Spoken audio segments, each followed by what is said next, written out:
In a small Kansas town, shadows linger where light once thrived. The aroma of baked goods barely masks the pain etched in every home. This is where Dennis Rader's daughter, Carrie, would grapple with unimaginable truths. Normalcy shattered. Dennis Rader, infamously known as BTK, terrorized the community for decades. Behind closed doors, Carrie lived in his shadow, unaware of the darkness surrounding her father. Carrie's childhood memories were tainted by whispers and the weight of her father's actions. But it was one fateful night that the truth began to unravel. In 2005, the arrest of her father shocked the nation. Carrie felt the walls of her world closing in, her identity forever altered by his heinous crimes. Carrie faced a brutal reality: the monster she loved was also a monster to countless victims. Her life became a story of survival amidst horror. As revelations surfaced, Carrie sought solace in understanding. What does it mean to be the child of a serial killer? The questions haunted her. Investigators pieced together the chilling timeline of BTK's crimes. Each victim's story echoed in Carrie's mind, amplifying her guilt and confusion. Carrie's struggle for identity deepened. How could she reconcile her father's evil with her memories? But here's where things get strange. Beneath the surface, something more sinister lurked. Carrie discovered hidden letters revealing her father's dual life. The monster had been a family man. These letters painted a chilling picture: a father who loved yet could kill. But the contradictions only deepened Carrie's torment. What was real? As Carrie sought to understand, she stumbled upon stories of other families. Survivors of monstrous legacies, each marked by a haunting past. Every encounter led her deeper into the abyss. Was it possible to heal from such trauma? Or would the shadows of her father's deeds always loom? Carrie began to share her story publicly, seeking catharsis. Each word spoken was a step toward reclaiming her identity from the shadows. Yet every time she spoke, the past crept back. Audiences were captivated, but Carrie felt the weight of every gaze upon her. In the middle of her journey, Carrie unearthed a shocking truth: her father's motivations were clouded by a warped love, a desire to control. The implications shook Carrie to her core. Her father's affection intertwined with devastation. How could love manifest in such violence? She began reaching out to other children of killers, forming a support group. Together, they sought healing among the echoes of their parents' violence. Each story shared was a balm for wounds. They learned they were not alone, yet the scars of their past remained deep. But as Carrie opened up, a question lingered. Could the legacy of evil ever truly be broken? Or was it an inescapable part of their identity?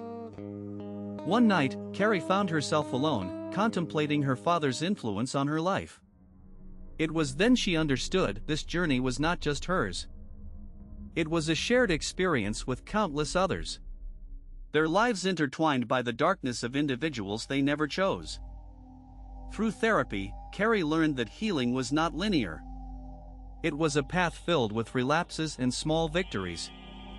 She faced the question head-on: who was Carrie Rader without her father's legacy? What did she want her life to represent? In one of her darkest moments, she stumbled upon a photo album filled with happy memories. A stark contrast to the chaos her life had become. Among the smiles, she found herself longing for a normal life. But how could she ever reclaim that innocence? The weight of her father's sins was immense. Carrie poured her pain into writing. Her words became a powerful tool for self-exploration, a means to break free from her father's shadow. As she wrote, Carrie felt empowered. By confronting her fears, she began to rewrite her narrative. But doubts still lingered. Was she enough? Carrie's journey led her to embrace her story, but the world outside was still relentless. With each step forward, she faced public scrutiny. Despite the chaos, Carrie found strength in her community. Support poured in from those who understood her pain, reminding her she was not alone. But then, a new challenge arose. A documentary crew approached Carrie, wanting to tell her story. Would this expose her further or allow her to heal? Carrie debated the risks.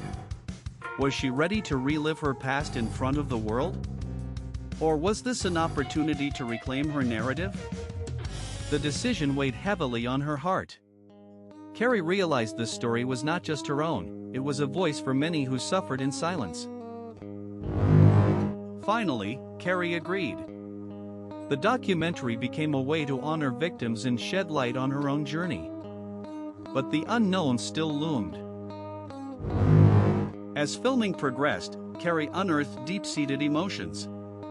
Each question exposed wounds she thought had healed, but perhaps this was part of the process. If you find this journey fascinating, don't forget to like and subscribe. Join us as we continue to uncover Carrie's story and the lasting impact of her father's crimes.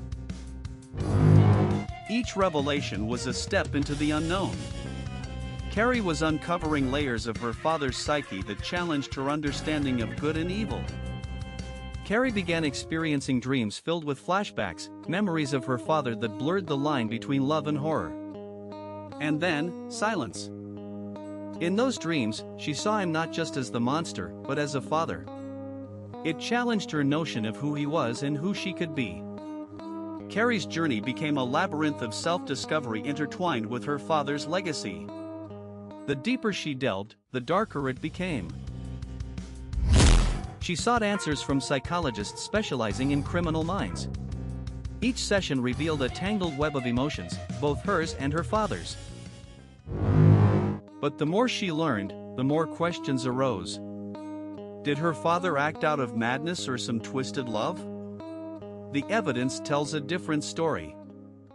She began to explore the psychological impact on victims' families. What did it mean to carry this legacy? But here's where things get strange. Carrie connected with survivors, finding solace in shared pain. They exchanged stories, shedding light on their hidden battles. The bond became unbreakable. Yet, as her support network grew, dark thoughts crept back. Was she perpetuating her father's legacy by seeking attention? The question gnawed at her. Carrie began writing a book, a cathartic response to her turmoil. But each word felt like a double-edged sword, healing and piercing. As she poured her memories onto the pages, dark revelations surfaced. Carrie felt exposed, yet empowered. Each chapter was a piece of her identity. The book deal came, but it was a double-edged sword. Would her story bring healing or thrust her into the limelight again? Public interest surged once more. Carrie felt torn, a desire to share her truth battled with a fear of being misunderstood. In interviews, Carrie faced unrelenting questions. Was she just profiting from her father's infamy? Did she bear any responsibility for his crimes? Each inquiry felt like a weight on her shoulders, the guilt creeping back. The past refused to release its grip. A vicious cycle loomed. Yet, amidst the chaos, Carrie found a renewed sense of purpose. She began using her platform to advocate for victims' families and their healing. This new role empowered her. Carrie transformed her pain into a beacon of hope, helping others navigate their own dark legacies. She began reaching out to schools, sharing her story with the next generation. Carrie believed understanding could prevent future tragedies. Carrie's speaking engagements grew, addressing how families can heal from trauma. Her story became a powerful tool for awareness. But even as she inspired others, whispers of doubt resurfaced.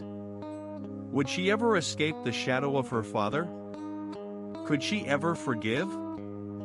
Deep down, Carrie felt conflicted. Could she forgive her father for the hurt he caused? Or was that a burden she might carry forever? Carrie ultimately chose to embrace her journey, forging an identity out of chaos. It was not about forgetting, but transforming the pain into purpose. As she moved forward, Carrie discovered something profound. her father's actions, while traumatic, did not define her. She was her own person. And through it all, Carrie found solace in community, realizing she could use her voice to advocate for change, a voice that resonated with many. The question remains, can one truly escape the legacy of a parent? Or does their darkness forever cast a shadow? The answer is elusive. What Carrie learned is that healing is a journey, one filled with moments of doubt and clarity. Every step forward was a victory over the past. And with every voice she reached, Carrie understood her power. It was a shared journey, one that could help others confront their own legacies. As Carrie continued her advocacy, she found meaning. Instead of running from the past, she stood as a testament to resilience and survival. And as her journey progressed, the community she built became a sanctuary, a safe haven for those grappling with their own darkness. But the echoes of her father's actions would never fade entirely. Carrie learned to navigate these feelings, embracing them as part of her story. In the end, Carrie found peace in acceptance. Her father's legacy became a part of her narrative, not the entirety of it. As Carrie reflected on her journey, she realized every scar told a story of survival. Each moment was a reminder of her strength. Through the darkness, Carrie emerged a warrior forged in the fires of adversity. She became a voice for the voiceless, a beacon of hope. So if it wasn't just her father's legacy, what truly happened during those dark years? The truth remains an enigma. This story highlights the lasting impact of a monster's actions. Here at Undercurrent Files, like, subscribe, and hit the bell for more hidden truths. Until next time, stay safe.